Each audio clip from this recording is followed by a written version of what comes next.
Tila unti-unti nang lumalabas ngayon sa social media at nakikilala ng maraming mga netizen ang ina ni Carlos Yulo na si Angelica Yulo.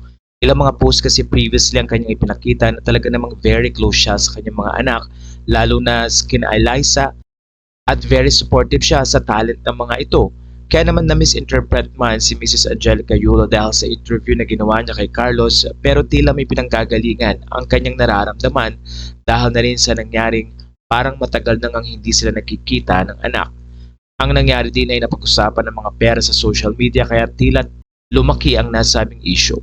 Pero sa mga post niya since 2023 ay makikita naman ng hilig ni Mrs. Angelica Yulo sa pagluluto.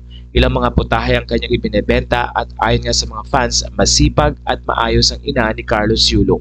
Bugso lamang ng damdamin ang kanyang pagsasalita sa social media at tila naging komportable nga siya sa interview kaya marami siyang naibahagi at sa pagkakataong ito ay marami ang humusga sa kanya.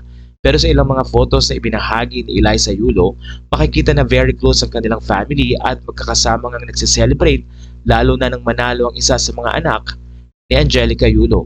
Doon ay kasama niya ang kanyang pamilya at na rin ang mga lolo't lola ni Carlos Yulo.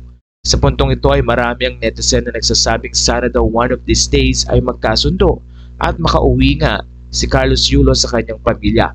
Despite sa mga isyong tila hindi nga boto si Mrs. Angelica Yulo sa girlfriend ngayon ng kanyang anak. Ilang mga fans na nagsabing hindi pwedeng kontrolin ng magulang ang nararamdaman ng kanyang anak at sana din daw ay dumating ang point na magkaayos ang dalawa. Matatandaan sa isang video na ipinakita ni Carlos ay pinatawad naman niya ang kanyang ina at tila wala na nga siyang sama ng loob. Pero umaasa ang mga fans na paglipas ng panahon, bago pa man maging huli ang lahat, ay magkasundo ang kanilang pamilya.